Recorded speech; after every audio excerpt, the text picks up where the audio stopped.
কাল রামনবমী উদযাপনকে কেন্দ্র করে জেলায় জেলায় পুলিশের তৎপরতা চোখে আসছে। বিভিন্ন জেলায় পুলিশি নজরদারি কঠোর করা হয়েছে, কোথাও ড্রোন ওড়ানো হচ্ছে, কোথাও পুলিশের রুটমার্চ চলছে। বিভিন্ন জায়গার ছবি আপনাদের সামনে রেখেছি। হাওড়া, চন্দননগর, কলকাতা, ইসলামপুর, বর্ধমান সর্বত্রই পুলিশের তরফ থেকে কঠোর ব্যবস্থা দেওয়া হয়েছে। কাল যাতে রামনবমী সুষ্ঠুভাবে পালন করা যায় তার জন্য পুলিশের তরফ থেকে যাবতীয় ব্যবস্থা গ্রহণ করা হয়েছে।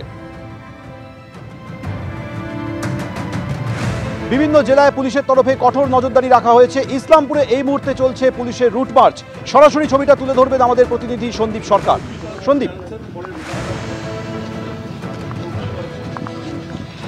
দেখো সৌমেন, এই মুহূর্তে ইসলামপুর পুলিশ জেলার পুলিশ সুপার জবি থমাসের নেতৃত্বে উচ্চপদস্থ পুলিশ আধিকারিকরা রয়েছেন এবং র্যাব এবং কমব্যাট ফোর্স তাদের এরিয়া ডমিনেশন বা এলাকায় রুট মার্চ সেটা চলছে। আমরা জানি যে ইসলামপুরে বরাবরই রামনবমীর যে শোভাযাত্রা সেটা বের হয় এবং প্রত্যেক বছরই এখানে ব্যাপক সংখ্যক মানুষ তারা অংশগ্রহণ করেন রামনবমীর শোভাযাত্রায় এবং সেই রামনবমীর শোভাযাত্রা রাজ্যের বিভিন্ন প্রান্তে বের হয়। ইসলামপুরে সেই রামনবমী শোভাযাত্রার দৈর্ঘ্য কিন্তু অনেকটা বেশি, অন্তত গত বছরগুলোতে আমরা সেরকমটাই দেখেছি।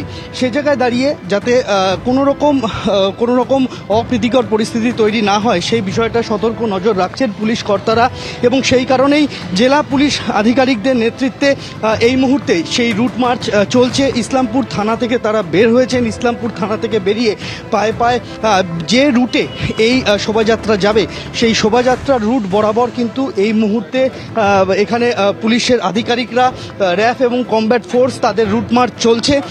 আগামীকাল সকাল 8টা নাগাদ রামনবমীর শোভাযাত্রা বের হওয়ার কথা রয়েছে ইসলামপুরে, যেটা রামনবমী কমিটি তারা এই শোভাযাত্রা বের করবেন এবং সেই শোভাযাত্রা যে রুটে যাবে, যে পয়েন্টের মধ্যে দিয়ে যাবে সেই জায়গাগুলোতে কিন্তু আমরা দেখতে পাচ্ছি যে এই মুহূর্তে বিশাল পুলিশ বাহিনী তারা রুট মার্চ করছেন এবং যে সমস্ত এলাকার মধ্যে দিয়ে এই শোভাযাত্রা যাবে সেখানের প্রস্তুতি তারা খতিয়ে দেখছেন এবং যে সমস্ত জায়গাগুলি সংবেদনশীল আছে সেই জায়গাগুলিতে বাড়তি বাহিনী মোতায়েন করা হবে সেরকমটাই কিন্তু পরিকল্পনা নেওয়া হয়েছে। সেই পরিকল্পনা অনুযায়ী এই মুহূর্তে যা পরিস্থিতি সেটাকে সরেজমিনে খতিয়ে দেখতে বের হয়েছেন জেলা পুলিশের শীর্ষ কর্তারা।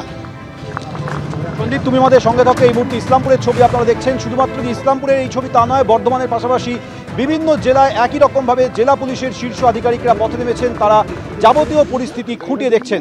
আগামীকাল রামনবমী উদযাপন যাতে সুষ্ঠুভাবে সম্পন্ন করা হয়, কোথাও যাতে অপ্রীতিকর পরিস্থিতি তৈরি না হয় তা নিশ্চিত করতে বিভিন্ন জায়গায় জেলা পুলিশের শীর্ষ কর্তারা তারা রাস্তায় নেমেছেন, পরিস্থিতি খুঁটিয়ে দেখছেন, সাধারণ মানুষকে আশ্বস্ত করছেন।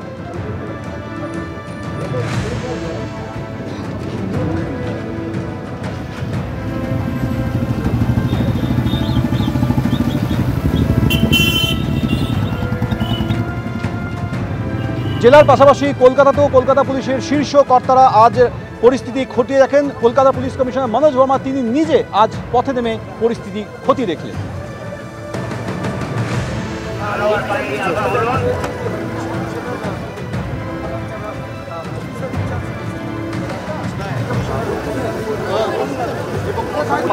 তিনি কিন্তু চলে কোনো লোকের কোনো রকম কোনো অসুবিধা না হয় এটা সবাইকে দেখতে হবে, 1 নম্বর। 2 নম্বর হচ্ছে মাননীয় হাইকোর্ট কলকাতা ওনারা অনেক ডাইরেকশন দিয়েছেন।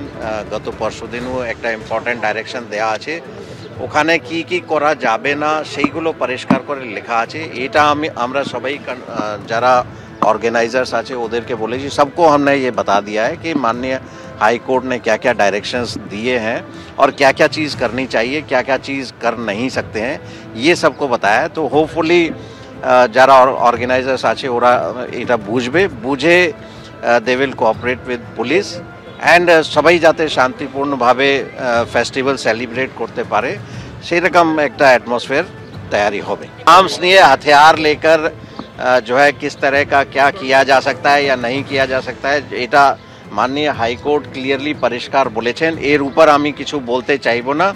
অ্যান্ড এনিবডি হু ভায়োলেটস যদি ওটা না মানে তাহলে আইন হিসাবে ব্যবস্থা নেওয়া হবে, এটা একদম পরিষ্কার।